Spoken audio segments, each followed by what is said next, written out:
भारत हमको जान से प्यारा है, सबसे न्यारा गुलिस्तान हमारा।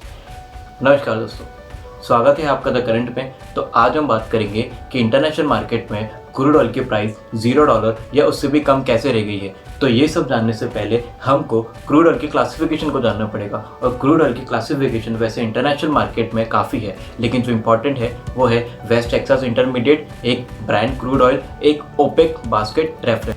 तो हमारे जहन में एक सवाल आ रहा होगा कि क्या सभी क्रूड ऑयल की प्राइसेस $0 या उससे कम रह गई है? तो नहीं, सिर्फ वेस्ट टेक्सास इंटरमीडिएट है जो यूएसए बेस्ड है, उसी की ही प्राइस 0 डिग्री और करंटली -$37 रह गई है जब मैं वीडियो रिकॉर्ड कर रहा हूँ। और बाकी जो अदर क्रूड ऑयल है उनमें काफ़ी सिग्निफिकेंट फॉल देखने को ज़रूर मिला है।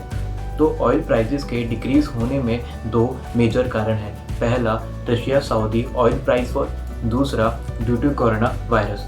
Russia Saudi oil price war March 2020 में स्टार्ट हुआ, जहां सऊदी द्वारा रशिया से रिक्वेस्ट किया गया कि वो अपना oil production 1 billion barrel per day से रिड्यूस कर दे। लेकिन रशिया द्वारा ये रिक्वेस्ट नहीं मानी गई और उनके द्वारा ये तर्क दिया गया कि पहले वो फुल इम्पैक्ट कोरोना वायरस का जानना चाहेंगे और उसके के बाद वो कोई डिसीजन लेंगे कि ऑयल प्रोडक्शन को डिक्रीज करना है या नहीं।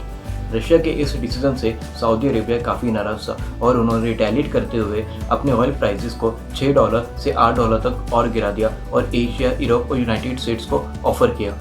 ये डिसीजन तब लिया गया जब वैसे ही डिमांड काफ़ी कम है और प्रोडक्शन उससे ज़्यादा हो रहा है, और यही डिसीजन के कारण सभी क्रूड ऑयल प्राइसेस में काफ़ी डिक्रीमेंट आया। और जो ब्रांड क्रूड ऑयल है जो जनरली इंडिया इंपोर्ट करता है उसमें भी 20% गिरावट देखी गई। 10 मार्च को सऊदी अरेबिया द्वारा एक और गलत डिसीजन लिया गया, जहां पे उन्होंने अपना प्रोडक्शन 9.7 से 12.3 बिलियन पर डे से इंक्रीज कर दिया। और वहीं रशिया द्वारा भी रिटेलिएट किया गया और उन्होंने अपना production 3 lakh barrel per day से इंक्रीज कर दिया। और इसी कारण stock market world wide crash कर गया और ऑयल की प्राइसेस में इतनी गिरावट देखी गई जितनी 2011 और गल्फ वॉर में भी नहीं थी।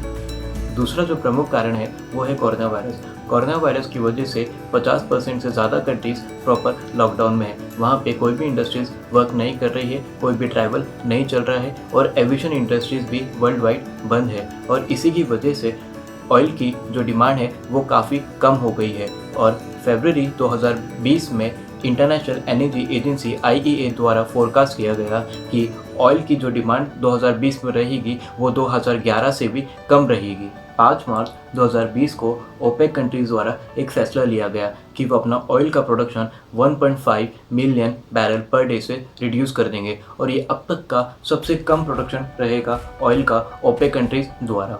तो क्रूड ऑयल की प्राइस में इतनी गिरावट आने के बाद भी इंडिया इसका कोई फ़ायदा उठा सकता है? तो मेरे हिसाब से बिल्कुल नहीं, क्योंकि इंडिया अपना 83% इंपोर्ट ओमान, दुबई और ब्रांड क्रूड ऑयल से करता है, लेकिन इनकी प्राइस में इतना सिग्निफिकेंट फॉल देखने को नहीं मिला है। और वही वेस्ट टेक्सास इंटरमीडिएट की प्राइस में फॉल जो है वो $0 और उससे भी नीचे देखने को मिला है।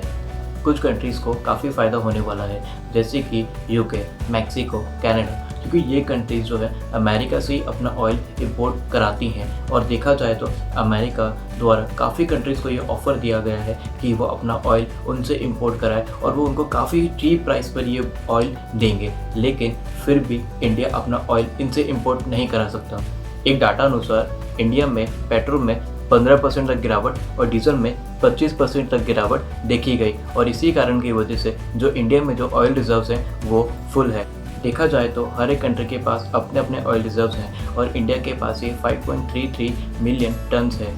और अगर सीधी सरल भाषा में समझे तो अगर इंडिया के पास ऑयल बिल्कुल ख़त्म हो जाता है तो इंडिया इन रिजर्व से 9 दिन तक अपनी आपूर्ति और कर सकता है। अगर इंडिया चाहे भी तो किसी भी कंट्री से अपना ऑयल इंपोर्ट नहीं करा सकता, क्योंकि उसके पास स्टोरेज कैपेसिटी बिल्कुल नहीं है। और ये दूसरी कंट्रीज़ के साथ भी सेम प्रॉब्लम है। और देखा जाए तो एक्सपोर्टिंग कंट्रीज़ जो हैं उनके साथ भी सेम प्रॉब्लम है, वो अपना ऑयल का प्रोडक्शन जो है वो स्टॉप नहीं कर सकते और उनके पास भी स्टोरेज कैपेसिटी काफ़ी कम रहती जा रही है, क्योंकि दूसरी कंट्रीज़ उनसे ऑयल नहीं खरीद रही है। और इसी कारण की वजह से ऑयल की जो प्राइसेस है वो काफ़ी ज़्यादा गिर गई है। तो दोस्तों, अगर आप मेरा चैनल पहली बार देख रहे हैं तो प्लीज़ इसे सब्सक्राइब करें, और अगर आपको WHO और चाइना के रिलेशन के बारे में जानना है तो यहाँ पे एक आई बटन फ्लैश होगा, उसको ज़रूर देखें। और अगर आपको मेरा एफर्ट्स अच्छे लगते हैं तो प्लीज़ मेरे चैनल को सब्सक्राइब करें, लाइक करें, शेयर करें और अपना फीडबैक ज़रूर दें कमेंट के थ्रू।